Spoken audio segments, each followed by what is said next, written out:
ಕ್ರಿಸ್ತನಲ್ಲಿ ಪ್ರೀತಿಯ ಸಹೋದರರೇ ಮತ್ತು ಸಹೋದರಿಯರೇ, ನಿಮ್ಮೆಲ್ಲರಿಗೂ ಮುಂಜಾನೆಯ ವಂದನೆಗಳು. ಕ್ರಿಸ್ತನ ಜೀವಿತ ಪಾಠದ ಹೆಸರು ಅನ್ಯಾಯಗಾರನಾದ ಮನೆವಾರ್ತೆಯವನು.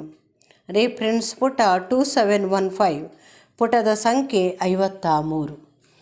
ದೇವಜನ ಸಮೂಹದ ಬಗ್ಗೆ ಮನೆವಾರ್ತೆಯ ಸ್ಥಾನವನ್ನು ಪಡೆದಿರುವ ಹೆಸರಿನ ಕ್ರೈಸ್ತ ಸಭೆಯ ಈ ಪ್ರತಿನಿಧಿಗಳು ತಮ್ಮ ಮೂಲ ರೂಪದಲ್ಲಿನ ಫರಿಸಾಯರು ಮಾಡಿದಂತೆ ಸತ್ಯಾಂಶವನ್ನು ಒಪ್ಪಿಕೊಳ್ಳುವ ಬದಲಿಗೆ ವಿಷಯವನ್ನು ದೊಡ್ಡದಾಗಿ ಮಾಡಿ ಇದನ್ನು ಪ್ರತಿಭಟಿಸಿ ಎದುರಿಸುವಂಥ ಪ್ರವೃತ್ತಿಯುಳ್ಳವರಾಗಿರುವರು. ಉದಾಹರಣೆಗೆ ಹೇಳುವುದಾದರೆ, ವೆಸ್ಟ್ಮಿನಿಸ್ಟರ್ ಅಬೆ ಸಭೆಯ ವಿಶ್ವಾಸ ಸೂತ್ರದ ವಿಷಯದಲ್ಲಿ ಪರಿಷ್ಕರಣೆಯನ್ನು ಮೊದಲಲ್ಲಿ ಒತ್ತಾಯ ಮಾಡಿದಂಥವರಲ್ಲಿ ಅನೇಕರು ಸಹ ಈಗ ತೀರ್ಮಾನಕ್ಕೆ ಬಂದಿರುವುದೇನೆಂದರೆ, ಹೀಗೆ ಮಾಡುವುದರಿಂದ ನಾವು ಹೇಡಿಗಳಂತಾಗಿ ಹಿಂದೆ ತಪ್ಪು ಮಾಡಿದ್ದೇವೆಂಬುದನ್ನು ಒಪ್ಪಿಕೊಂಡು ದೇವರ ವಾಕ್ಯವನ್ನು ವ್ಯಾಖ್ಯಾನ ಮಾಡುವಲ್ಲಿ ತಾವು ದೋಷಪೂರ್ಣರಾಗಿ ಕಂಡುಬಂದಿದ್ದು, ಹಾಗಾಗಿ ಜನರಲ್ಲಿ ತಮಗೆ ಇದು ಅಪಕೀರ್ತಿ ತರುವಂಥದ್ದಾಗುವುದೆಂಬುದೇ ಅಲ್ಲದೆ, ಈಗ ಆ ಅಲೆಯು ವೇಗವಾಗಿ ತಿರುಗಿಸಿಕೊಳ್ಳುತ್ತಿದ್ದು, ಪರಿಷ್ಕರಣೆ ಬೇಕೆನ್ನುತ್ತಿದ್ದವರೇ ಇದಕ್ಕೆ ವಿರೋಧವಾಗಿ ತಿರುಗಿಕೊಂಡು, ಈ ನಂಬಿಕೆಯ ಸೂತ್ರವು ಸೂಕ್ತವಾಗಿದ್ದ ತಮಗೆ ಇದು ಪೂರ್ಣವಾಗಿ ಸಂತೃಪ್ತಿಕರವಾಗಿರಲು ಅದರಲ್ಲಿ ಏನನ್ನೂ ಬದಲಾಯಿಸಲಾಗದು ಎನ್ನುತ್ತಿರುವರು.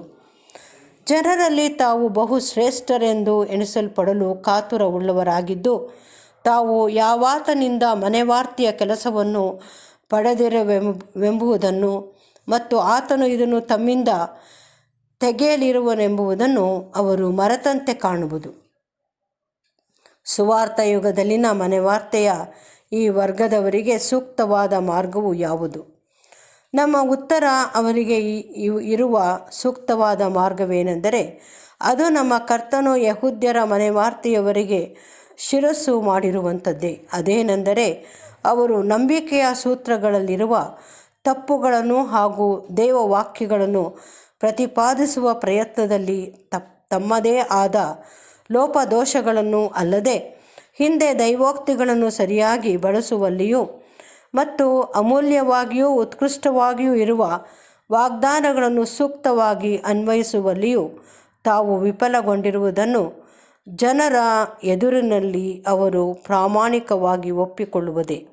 ಹಾಗೂ ಅವರು ತಮ್ಮ ತಪ್ಪು ದೋಷಗಳನ್ನು ಅಂಗೀಕರಿಸಿಕೊಳ್ಳುವಾಗ ಜನರು ಈ ಬಗ್ಗೆ ಮಂಡಿಸಿದ ಬೇಡಿಕೆಗಳ ವಿಷಯವಾಗಿ ತಾವು ಮಾರ್ಪಾಡು ಮಾಡಿಕೊಂಡು ತಮ್ಮ ಸಾಮರ್ಥ್ಯ ಅನುಸಾರವಾಗಿ ಅವುಗಳನ್ನು ಸರಿಹೊಂದಿಸಿಕೊಳ್ಳಬೇಕು. ದೃಷ್ಟಾಂತವಾಗಿ ಹೇಳುವುದಾದರೆ, ಜನರಿಗೆ ಅವರು ದೇವರಿಗೆ ಎಷ್ಟು ಋಣಿಗಳೆಂಬುದನ್ನು ನಾವು ಹೇಳಿದ್ದೇವೆಂದು ಹಾಗೂ ಎಂಥ ಶಿಕ್ಷೆಯು ನಿಮಗೆ ವಿಧಿಸಲಾಗುವುದೆಂದು ನಾವು ಹೇಳಿದ್ದೇವೆಂಬುದನ್ನು ಅವರಿಗೆ ತಿಳಿಸಬೇಕು. ನೀವು ನಿತ್ಯ ಯಾತನೆಯ ಶಿಕ್ಷೆಯನ್ನು ನಾವು ಏನಾದರೂ ಹೇಳಿದ್ದಲ್ಲಿ ಈಗ ಅದು ತಪ್ಪಾಗಿತ್ತೆಂದು ಎಣಿಸಿ ಅದಕ್ಕೆ ಬದಲಾಗಿ ನ್ಯಾಯವಾದ ಒಂದು ಬಹುಮಾನವು ಪ್ರತಿಫಲವಾಗಿರುವುದೆಂದು ಬರೆದು ತಿಳಿಸಬೇಕು.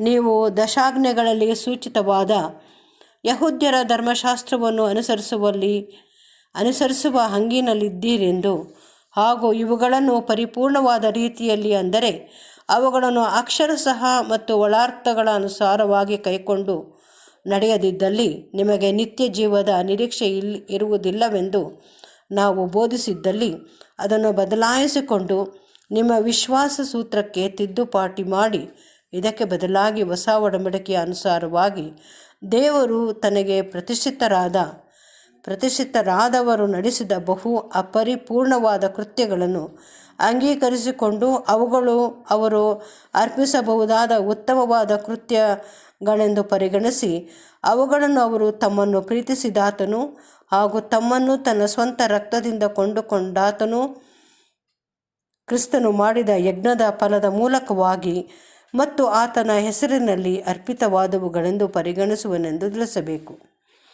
ಈಗಿನ ಕಾಲದ ಮನೆವಾರ್ತೆಯವರು ಇಂಥ ಒಂದು ಮಾರ್ಗವನ್ನು ಅನುಸರಿಸುವುದೇ ಆದಲ್ಲಿ ಅವರು ನಿಸ್ಸಂದೇಹವಾಗಿ ಮುಂಬರುವ ಕಾಲದಲ್ಲಿ ಗೌರವಿಸಲ್ಪಡುವರು.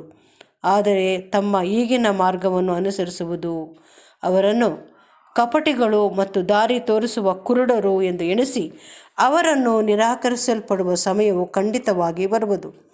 ಅವರು ತಮ್ಮಲ್ಲಿ ವಿಶ್ವಾಸ ಹೊಂದಿರುವ ಹಿಂಡನ್ನು ದಾರಿ ತಪ್ಪಿಸುವಂತೆ ಮಾಡಿ ಅದು ದೇವರ ಬಗ್ಗೆ ಸಂದೇಹ ಪಡುವ ಸ್ವಭಾವವೆಂಬ ಕಂದಕಕ್ಕೆ ಹಾಗೂ ಮಹಾ ಸಂಕಟದ ಕಾಲಕ್ಕೆ ಸೇರ ಮಾಡುವರು. ಈ ಸಾಮ್ಯವು 8ನೇ ವಾಕ್ಯದೊಡನೆ ಮುಕ್ತಾಯವಾಗುವುದೆಂದು ಪರಿಗಣಿಸಬಹುದು. ಇದನ್ನು ಅನುಸರಿಸಿ ಬಂದಿರುವ ಆದೇಶವು ಬೇರೊಂದು ರೀತಿಯದಾಗಿ ವಿಭಿನ್ನವೂ ವಿಶಿಷ್ಟವೂ ಆಗಿದ್ದು, ನಮ್ಮ ಕರ್ತನ ಬೋಧನೆಯನ್ನು ಅಂಗೀಕರಿಸಿರುವ ಆತನ ಶಿಷ್ಯರಿಗೆ ವಿಶೇಷವಾಗಿ ಸಂಬೋಧಿಸಲ್ಪಟ್ಟಿರುವುದು.